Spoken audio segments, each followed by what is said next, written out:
Hello, everyone, and welcome back to another episode of Acupuncture is My Life.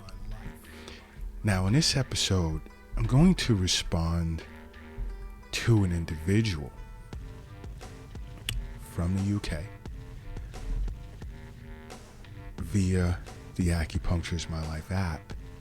He asked an interesting question. Can an individual benefit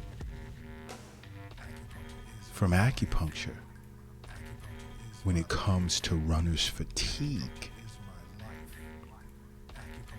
And I found that to be an interesting question. And by the way, if you don't already have the Acupuncture is My Life app, download it. It's free at your app store, Google Play Store. Many benefits to owning the app, and along with you being able to message acupuncturists here at Acupuncture is My Life in New York City. Now, it was a pretty interesting question, and we got into a lengthy discussion because I myself, personally, as an acupuncturist, I work on runners in preparation for marathons, of course. Those that also compete in triathlons. And I'll tell you this, to cut down on runner's fatigue, see an acupuncturist. And you don't have to be in a position where you're training for a marathon. You can just be an individual who just enjoys running. And noticing, your fatigue levels are high. Why? Why is that? Or you want to break a certain point, but you can't because you're facing runner's fatigue. Definitely see an acupuncturist. I mean, there's many routes or different types of protocols that a runner can benefit from as a result of seeing an acupuncturist. My favorite is cupping, fire cupping, sliding cupping on one of the major young meridians, and that's the bladder meridian. And acupuncturists out there, they know what I'm talking about. But doing sliding cupping on the lung representative areas and on the person's back. Oh my gosh, huge change. And I even work on runners, and runners, plural, several runners who have asthma. And not only acupuncture, but acupuncture and cupping therapy changed their lives for the better. Big time. Big time. And they'll come in once a week. Oh my gosh, Dr. Lott, I feel so great. And they'll explain how they're continually setting the bar higher on a weekly or bi-weekly basis and attaining those goals, reaching that bar.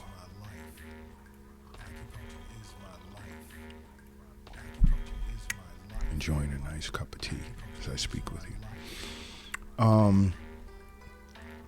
But there are other things, other ways to avoid runner's fatigue as well, because when you see an acupuncturist, there's certain questions they're going to ask you. They have the general questions, and then outside of that, there's certain questions they may ask you. One is like, they're going to inquire about your sleep habits, which is part of their general question. Because it's sleep, and I speak of this over and over, that keeps the body feeling fresh, well rested, and it also mitigates the buildup of training or running fatigue. Because you have to allow the body to fully recover over, I would say, between an 8 or 9 hour span. that is super important for any runner. Because the minute your body starts to face sleep deprivation, your training is going to require more energy. And of course, now we're starting a vicious cycle, because now the more energy you require, the more fatigue you face. And this cycle can become very dangerous. So the first thing you're going to want to look at improving or working on is your sleep habits. Part of it, seeing an acupuncturist. Oh, doc, I have trouble getting to sleep after a good workout or training session. I'll just lay there and stare at the ceiling. Okay, then that means that there are some underlying problems that need to be addressed. See an acupuncturist right away. Along with acupuncture, you'll be guided into setting up a relaxation and sleep routine.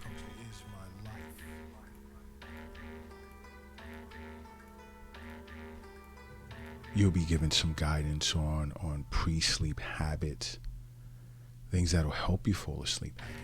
And one of the main ones is acupressure points. And your acupuncturist will train you with that. How to implement that to help you get to sleep. There'll be some herbal tea recommendations.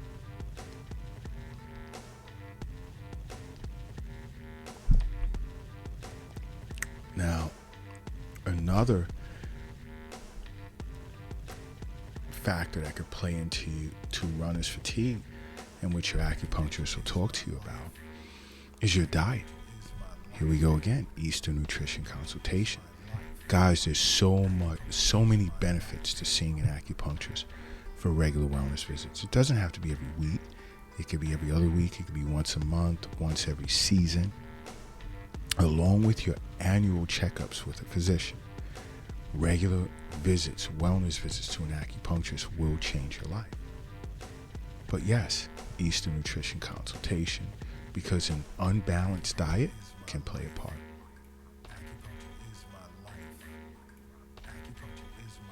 Because a poor diet can definitely lead to the onset of running fatigue and symptoms that are associated with it.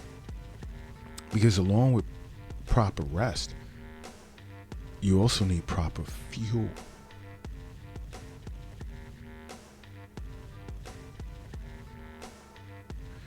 And then you get those that train on an empty stomach, and that's not good. There's no fuel in the tank. And you'll notice in the final miles of your run, it will be a struggle. Because a poor diet will definitely decrease the efficacy of your running development. And it can lead to injury. So please be careful. Proper diet is key.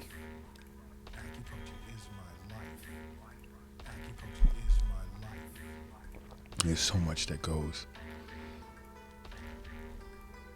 with seeing an acupuncturist. Now, hopefully you have a trainer, you've been trained properly, because technique plays a part too.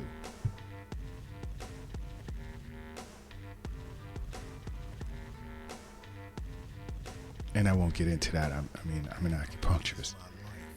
But diet is important, because if you're facing vitamin and mineral deficiencies, there'll be problems for sure.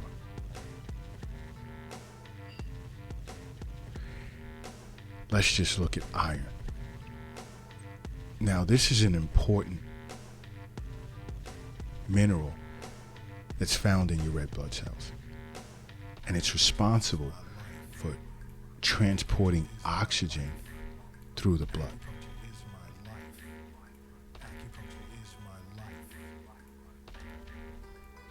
And that's very important, especially for female endurance athletes, because low iron counts can be particularly prevalent.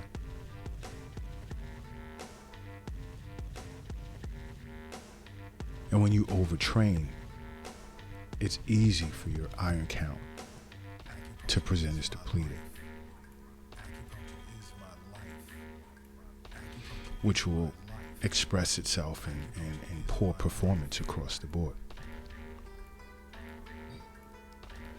And this also plays into why it's important to see a physician on an annual basis for your annual checkup.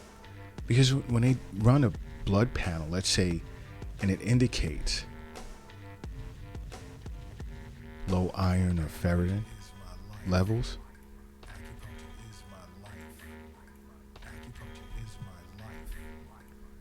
they'll explain as to how this correlates with running fatigue. And I'll leave that for your physician to discuss with you. But an acupuncturist, during an Eastern nutrition consultation, will make recommendations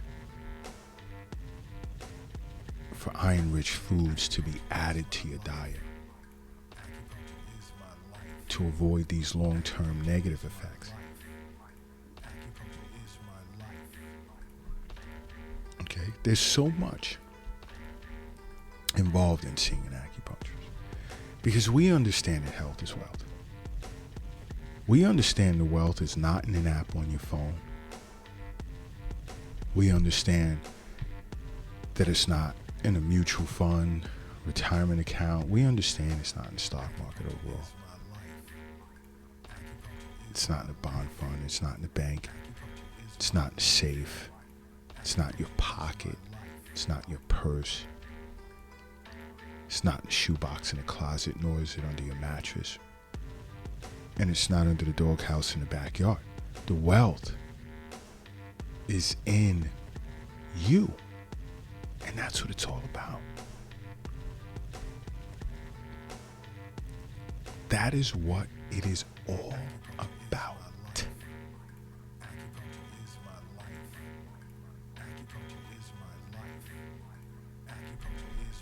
But another part, another major player as a cause of running fatigue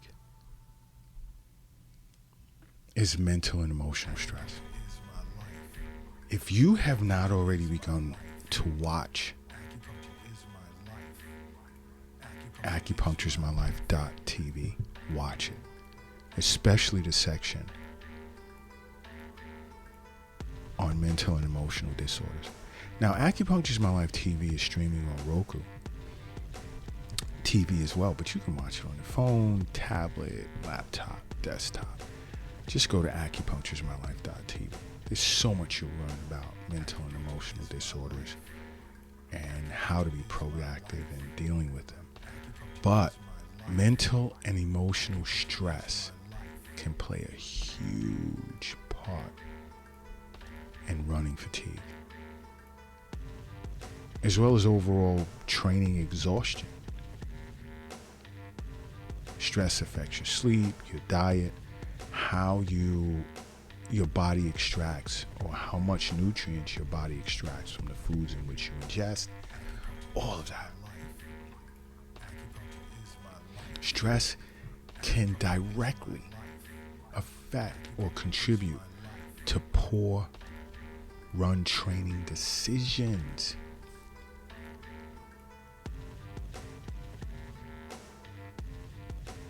Because when a person is mentally and emotionally fatigued, they become unengaged from their training.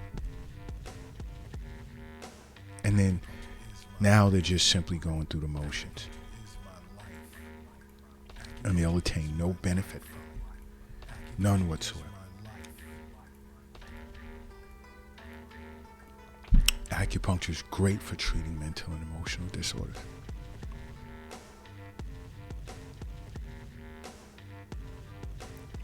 Great for treating that.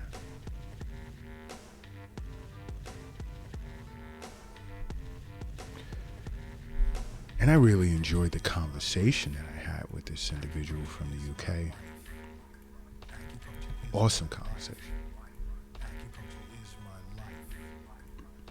And he understood the importance of making acupuncture a part of his life. And he didn't think about that until he began listening to Acupuncture is My Life podcast, which is why I suppose most of you are listening to these podcasts. And so many individuals who follow Acupuncture is My Life have expressed that acupuncture has changed their life for the better. And I love hearing that. I love hearing that. And those that haven't done it, just simply make acupuncture part of your life, okay? Because acupuncture is my life. What's yours?